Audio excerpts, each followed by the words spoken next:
في بيوت أول ما تدخلوها تحسوا براحة وسكينة وطمأنينة كده، وفي بيوت تانية أول ما تدخلوها تحسوا بخنقة وضيق وتعب. يا ترى السر فين؟ السر هنعرفه مع بعض في الفيديو ده. ولو أول مرة تشوفوني أنا رؤية، ما تنسوش تعملوا لايك للفيديو لو عجبكم، وكمان لو أول مرة تشوفوا القناة أو فيديوهاتي تعملوا سبسكرايب اشتراك في القناة عشان عائلتنا تكبر كمان وكمان. ويلا بينا على الفيديو.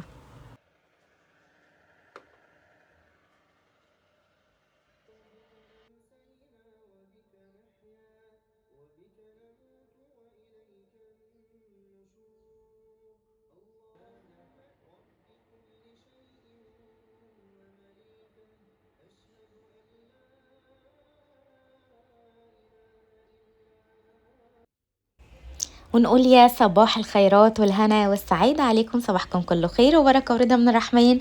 عاملين ايه يا بناتيتي؟ وحشتوني وحشتوني وحشتوني. ممتنة لكل بنوتة أخدت من وقتها وكتبت لي تعليق على الفيديو اللي فات أو عملت لايك أو كتبت لي حاجة كده تفرحني. ربنا يفرحكم ويرضيكم ويرزقكم بكل اللي بتتمنوه أكتر من اللي بتتمنوه كمان. بجد يعني فرحتوني قوي قوي قوي. الفيديو اللي فات التعليقات كانت عليه، بص انا حاسه لو بجد والله اشعرت ربنا يا ربي يرزقكم بكل اللي بتتمنوه ويرضيكم كده ويجبر بخاطركم زي ما جبرت بخاطري. انا ما كنتش متخيله بصراحه التفاعل ده على الفيديو. قلت ان انا هنزل فيديو، اكيد ان انا بقالي فتره مختفيه اكتر من سنه، فالناس مش تبقى فاكراني قوي، بس ما كنتش متخيله كميه الحب دي. ربنا يا ربي بصوا يعني يرضيكم زي ما رضيتوني كده، لان بجد الكلمه الطيبه صدقه. انتوا مش متخيلين جبر الخاطر ده عند ربنا كبير قد ايه. آم، فبجد انا كل واحده كتبت لي تعليق ربنا يا رب يرزقها باضعاف باضعاف الدعاوي اللي دعتوها لي واضعاف مما تتمنوا لي. بس مش عارفه اقول ايه، والله بجد فرحتوني قوي والله. بس كده هنا بقى كنت جايبه حبه مشتريات كده. البطاطس دي للبنات اللي عايشه في تركيا خطيره من البيم، احلى بطاطس اصلا انتوا ممكن تجربوها. انا كنت دايما بعملها في الاير فراير. هنا فراخ البيم لا ما انصحش قوي حد يجيبها يعني، بس وانا وقتها كنت مزنوقه اضطريت ان انا اجيبها. الشاي ده خطير خطير عندي. الحاج صاحب البيت ما بيحبش غير الشاي ده عشان طبعا الشاي التانية مقاطعه. والقهوه سريعه الذوبان ده برده حلوه قوي قوي، برده هتلاقوه في البيم على فكره، لقيته هنا في بيم مصر كمان. الشاي هو اللي لسه للاسف ما لقيتوش. بس واليوفكا اللي هي المثلثه دي كانت بتسهل عليا قوي. حتى انتوا شفتوا الفيديو اللي فات انا كنت عامله برده منها، دايما كنت اجيبها واحطها في التلاجة بتنفعني قوي. هنا كنت جايبه بصل، وكنت جايبه تفاح، وكنت جايبه ده قرموط، فاكهه اسمها قرموط شبه، اللهم صل وسلم وبارك على سيدنا محمد. شبه ايه يا رؤية؟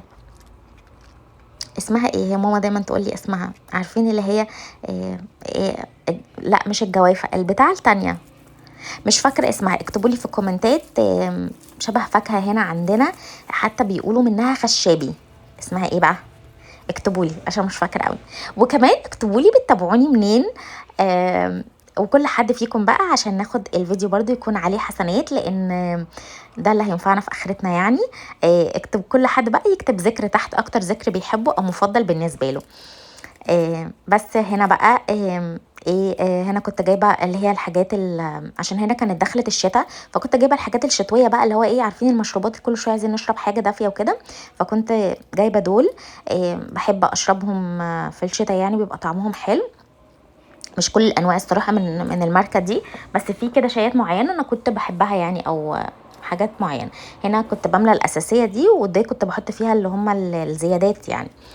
خلاص. وبعدين بقى هنا قلت ايه بقى اعمل، اخد حاجه حلوه كده من الجلاش اللي انا عملته معاكم الفيديو اللي فات. كان طعمه خطير وكان طعمه حلو وبجد جربوه، هيعجبكم جدا. يوم الخميس طبعا انتوا عارفين انا بحب دايما اعمل حاجه حلوه، لان يوم الجمعه والسبت اجازه. حتى في تركيا كنت يوم الخميس بحب اعمل برضو حاجه حلوه، او يوم الجمعه مثلا بعد ما البنات كانت ترجع من المدرسه، لان طبعا في تركيا الدراسه كانت الاجازه كانت سبت وحد. فكنت دايما بحب اعمل لهم حاجه حلوه. ف فانا هنا برضو في مصر بحاول لسه عشان كده انا لسه مش عارفه اصور لكم هنا قوي، لان انا حاسه لسه الدنيا مش مترتبه قوي. هنا كان يوم تنظيف التلاجة، انتوا عارفين ان انا عامله جدول، كنت عامله جدول بمشي عليه يوم كذا لكذا يوم كذا لكذا. هنا بحاول دلوقتي امشي على الروتين ده، اللي هو بحاول اوضب عارفين الايام، النهارده انا هعمل كذا عشان ما اضغطش نفسي ولا اهلك نفسي طول الاسبوع، اللي هو انا بقوم اعمل الشقه كلها بالرغم ان التراب هنا. يعني انا دلوقتي صدقت لما كنت اقعد اقول لكم انا عندي تراب يا جماعه، الدنيا بتتطرب، وانتوا تقعدوا تقولوا لي يا رؤية تراب ايه، امال انت في مصر هتعملي ايه مع التراب؟ حسيت بيكم، حسيت بيكم، ما حدش بيحس بالموقف غيري اللي موجود فيه. حسيت بيكم. التراب هنا بحس ان شويه هيبلعني بجد. التراب انا طول الوقت فتره التراب وبنضف التراب تراب تراب. بس الحمد لله على نعمه الصحه، والله يا بنات الحمد لله الحمد لله الحمد لله على نعمه الصحه، الحمد لله على نعمه البيت، الحمد لله على نعمه السكينه، الحمد لله على كل النعم البسيطه اللي احنا ممكن نشوفها عاديه. لو انت خلاص هو في يومك انت قمتي نضفتي روقتي وخلاص وتمام كده، يلا خلاص انا عملت اهو. لا لا، دي نعمة كبيرة جدا جدا جدا جدا، تحمدي ربنا عليها طول ما انت واقفة. خلي ذكر الله والله على طول في بقك طول الوقت، اذكري الله. خلي دايما الاذكار كده قدامك، حتى لو انت بتنسي حطيها دايما قدامك في مكان في المطبخ ظاهر. انا مثلا حطاها على التلاجة، كل ما ادخل كنت كل ما ادخل اشوفها اذكر الله، اقول سبحان الله استغفر الله لا اله الا الله، اي ذكر اي ذكر. بصي حتى هتلاقي الدنيا هتتيسر لك على طول. انا دايما الذكر اللي دايما انا كلهم طبعا كل اذكار قريبه لقلبي، بس اكتر ذكر قريب لقلبي لا اله الا الله ولا حول ولا قوه الا بالله. يعني دول اكتر ذكرين قريبين لقلبي جدا، لا حول ولا قوه الا بالله، لان احنا بنخرج من حولتنا احنا لحول قوه ربنا، اللي هو ربنا عشان يساعدنا على الحاجه، عشان يساعدني اصلا ان انا اقوم اقدر حتى اعمل الحاجات اللي ورايا. بس فدي الحاجات البسيطة اللي أنا بعملها دلوقتي علشان تخليني أقدر أقوم مقاوم، لأن الحياة مش سهلة علينا كلنا، وفكرة تغيير حياة كامل جذري ده بيخليكي أوقات تقعدي تقولي إيه ده، هو ده صح ولا غلط؟ بالرغم ده اللي أنا كنت دايما بتمناه. بس الحمد لله على كل حال. أوقات بتحصل حاجات اللي هو إيه ده، هو ده صح ولا غلط الخطوه دي؟ بس طبعا اكيد دي فيها خير. انا حتى كنت نزلت حاجه ستوري امبارح كده على انستجرام، حتى لو احنا مش شايفين ان فيها خير دلوقتي، بس هي فيها خير، هو ربنا بعد عننا شر، فاهمين؟ بس كده. هنا خلاص بقى ده التنظيف العادي خالص، عشان الدنيا ما بصوا انا كنت ماشيه مبدا ان عشان الدنيا ما تسحش مني قوي او الدنيا تتبهدل قوي واقعد بقى اهلك نفسي قوي، كنت بعمل اللي هي الحاجات الاسبوعيه دي، اللي هو كل يوم بعمل حاجه. خلاص بحس ان انا اخر الاسبوع البيت كله نظيف والحمد لله الدنيا كلها تمام. ما بلاش تبهدلي البيت مره واحده، ده بياخد من طاقتك وبيعمل لك اكتئاب وبيتعبك، وبتقعدي 3-4 ايام تعبانه من مجهود اللي انت بهدلت البيت كل يوم واحد. لا النهارده مثلا نضفي التراب كله، اللي هو امسحي كل الاسطح كده مثلا. بكره مثلا غيري ملايات السرير، شفطي. بعد بكره مثلا امسحي. يوم مثلا للمطبخ اللي هو تنظيف المطبخ من بره، ولو في ضلفه مثلا من جوه انت حاسه ان هي متبهدله طلعيها بالراحه ونضفيها ورجعي رجعيها تاني، وانت واقفه كده بتعملي اي اكل حطي دوره غسيل وطلعيها. دوره الغسيل بعد ما طلعت حطيها على طول انشريها في ال في ال في الغ على المنشر مثلا، او لو هو منشر داخلي على حسب بس انت عندك ايه مثلا. خلصت على طول طبقي الغسيل، ما تسيبوهوش كده يفضل يتكوم لحد ما يطلع كده. فكروني انا عايزه اعمل الفويس اوفر ده عشان اصلا عندي غسيل لازم اقوم انشره. بس هنا بقى هنتكلم شويه بقى على سر الطمأنينة في البيوت. ليه في بيت كده بتدخلوه، والله انا بحس فعلا ان في بيوت كده بدخلها هاديه ومطمئنه كده، وانا بحس فيها بالراحه جدا. في بيوت الواحد بيدخلها بتحس ان قلبه اتقبض. مش عارفه، اكتبوا لي انتوا اوقات بتحسوا كده ولا لا. انا الحمد لله الحمد لله بدخل بيتي بيقول كده الحمد لله. حتى الشقه اللي احنا فيها حاليا الحمد لله كل اللي جه قال لي الحمد لله، تحس ان في راحه كده في البيت اول ما تدخلوا. من اهم حاجه، من اهم واول وكل حاجه القران في البيت. سورة البقرة يوميا، او شغلي بقى ما تيسر من القرآن الكريم. آيات القرآن كلها فيها راحة وطمأنينة في البيت، وتخلي ملائكة البيت هادية وكل الحاجات دي. يعني أنا قبل كده برضو قلت في فيديوز كتير جدا، أنا مثلا لو حتى ما عندكيش تلفزيون، انا لسه ما جبتش على فكره هنا في الشقه مثلا تلفزيون، في سماعه كده صغننه محمد عامل عليها فلاشه حاطط عليها القرآن كله. هي ما بتفصلش خالص في البيت، هي شغاله عارفين 24 ساعه زي ما بيقولوا. انت سامعه بقى القران كله. انا مثلا لما بحب لا اشغل مثلا صور معينه في البيت، فمثلا بخليه يشيلهم ويحط لي مثلا سوره البقره، فتفضل سوره البقره تخلص وتردد نفسها تاني، تخلص وتردد نفسها. مثلا سوره البقره، سوره ياسين، سوره الوقاعه، سوره الملك، اي صور قريبه ليكم، سوره الرحمن، اي صوره قريبه ليكم مثلا حطوها على الفلاشه دي وشغلوها، او خلوا سوره البقره، او شغلي يا ستي اذاعه القران الكريم على الراديو، غالبا معظم بيوتنا فيها راديو. شغلي التلفزيون بقى، معظم البيوت فيها تلفزيون، شغلي التلفزيون على قناه، اي قناه فيها قران شغاله طول الوقت، شغليها طول ما محدش بيتفرج عليه، شغليها بس خلاص. عندك مثلا التابلت، موبايل، اي جهاز حطي كده في جنب من البيت، حطي حاجه، حطي اي صوره انت بتحبيها، وسوره البقره طبعا لان هي بتطرد الشياطين من البيت وبتخلي ملائكه البيت هاديه ومفيش مشاكل وكل الحاجات دي. شغليها كده على جنب لحد ما تخلص. وانت حتى لو انت بتغسلي حبه مواعين ركزي معاها، اقراي، رددي الايات معاها، كل الحاجات دي، كل الحاجات دي هتفرق جدا في نفسيتك ونفسيه البيت. واهم حاجه اهتمي بنفسك، اهتمي بنفسك. بعد ده كله بقى انت اهتمي بنفسك، اهتمي بصحتك النفسيه. لو انت مش كويسه البيت كله مش هيكون كويس. لو انت ما قعدتيش كده الصبح شميتي هوا الصبح النظيف الحلو ده مع كوبايه القهوه، خلاص انت اصلا طول الوقت بقى هتبقي مضغوطه ومتعصبه ومتضايقه، هتحسي اللي هو يعني فكلهم هيبقوا متضايقين. معلش، احنا الحاجه الحلوه اللي في البيت، والله الست دي فاكهه البيت، الست دي ميزان البيت وعمود البيت، والاحلى حاجه دايما حسسوا نفسكم بالاحساس ده. حتى لو في البيت مش بيحسوكوا بكده، انت حسي بكده، مش مهم اي حد يحسسني بكده، المهم انا حاسه ان انا اهم فرد في البيت، ان انا لازم اكون انا مبسوطه. وطول الوقت تعودي ولادك كده، لازم انتوا تسمعوا مثلا كلامي، تساعدوني.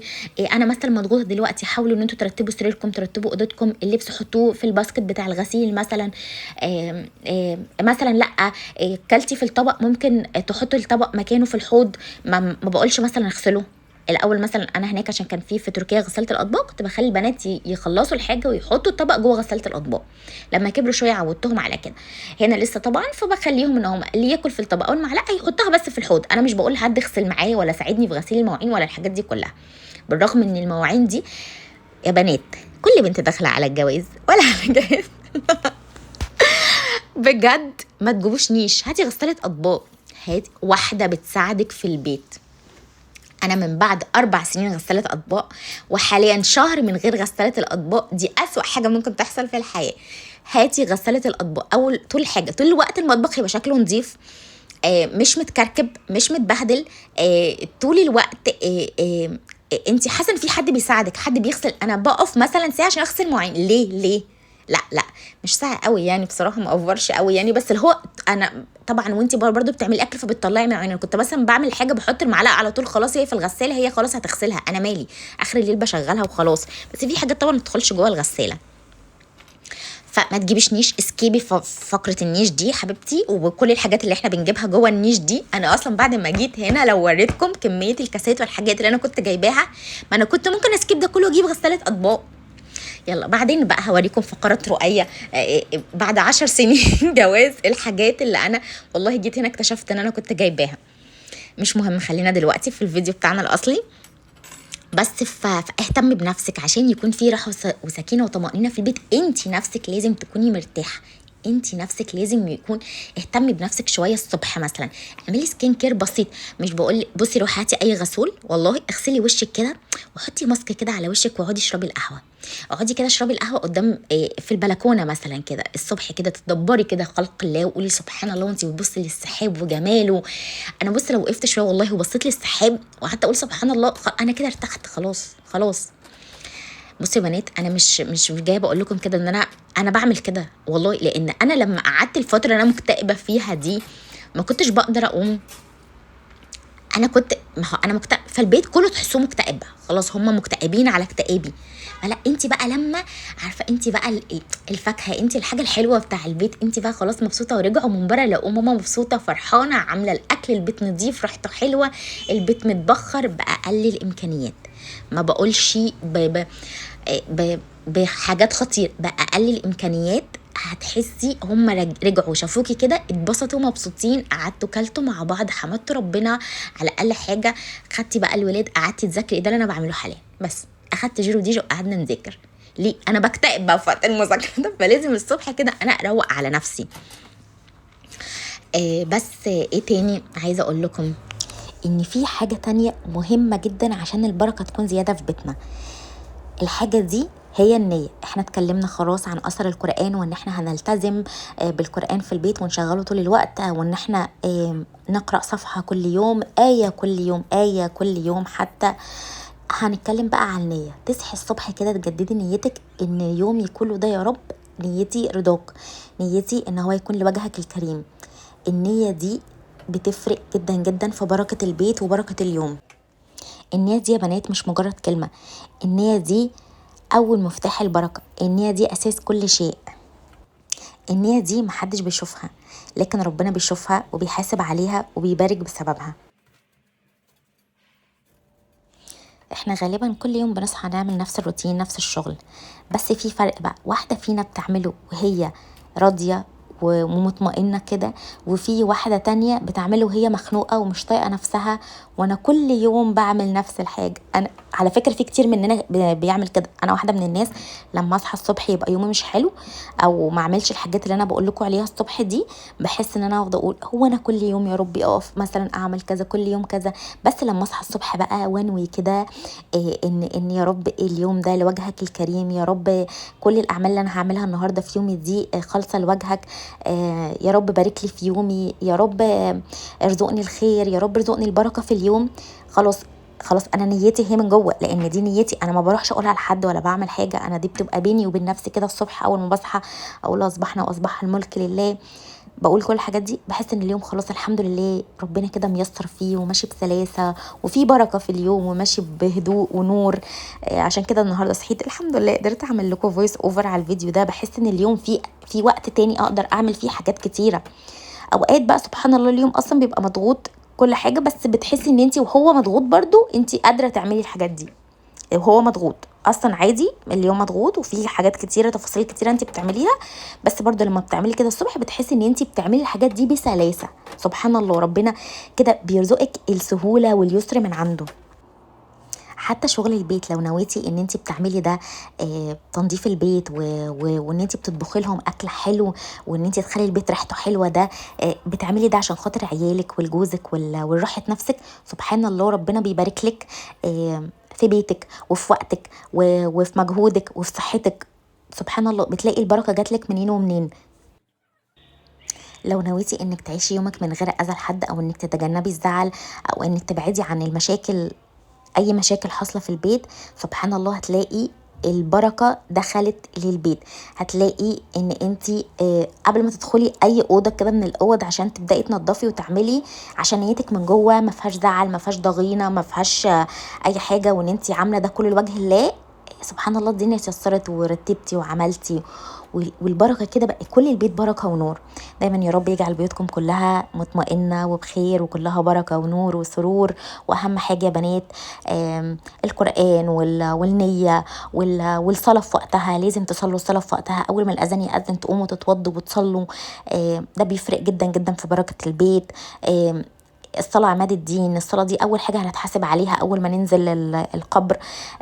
يعني مش انا اللي هقول لكم عن الصلاة، اكيد كلكم عارفين ده، بس برضو بذكركم وبذكر نفسي، لان الفيديوهات دي والحاجات دي زي ما هي بتكون دافع ليكم بتكون دافع ليا انا كمان، لان اكيد انا مش هقعد اقول لكم على الحاجات دي وانا مش هعملها. فتلاقوني حتى لو بكسل شوية بقعد افتكر لا قومي يا رؤية استعيذي بالله من الشيطان، قومي تودي وصلي، قومي حتى مثلا صلاة الفجر قوموا حافظوا عليها يا بنات. بتفرق جدا جدا في بركة يومكم وفي بركة البيت.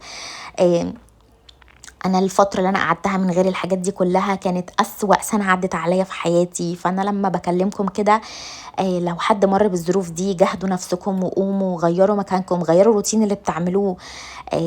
هتلاقوا ان شاء الله ان شاء الله حياتكم ترجع احسن من الاول باذن الله.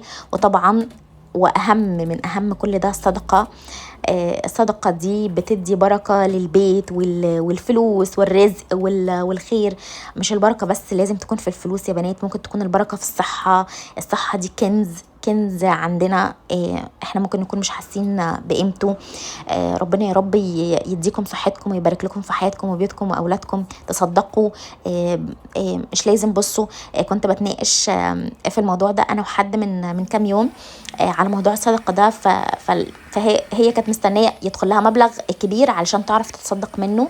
لا، انا ضد ده تماما. الصدقه ممكن تكون حاجه بسيطه جدا جدا جدا.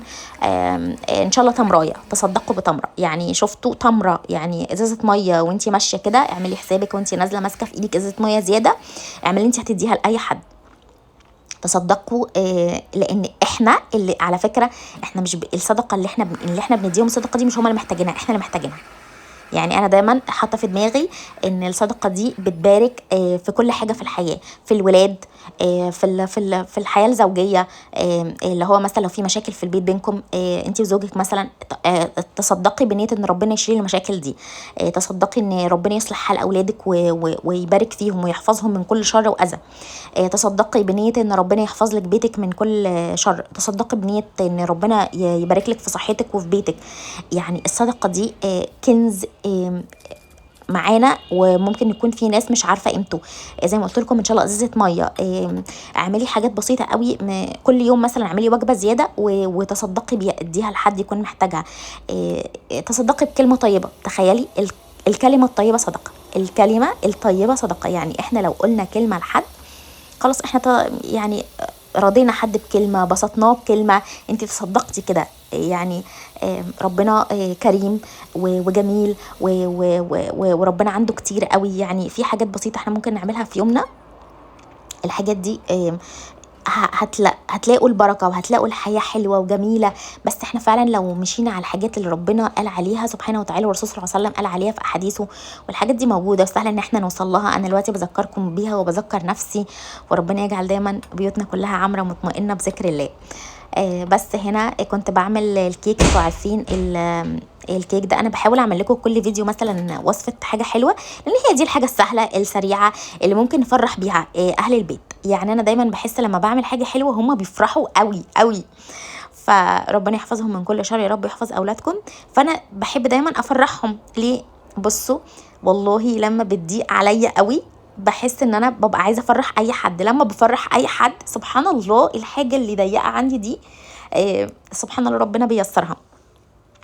فحاولوا تعملوا كده. يعني ممكن تعملي كيك كده وتاخدي طبق مثلا تديه لجارتك لو علاقتك بيها كويسه، مثلا تديه لحارس العماره مثلا، تديه لاي حد. بجد بتفرق قوي. هتلاقي الحد ده هو مش متخيل ان انت تعملي كده، فبيفرح اصلا ويتبسط يعني.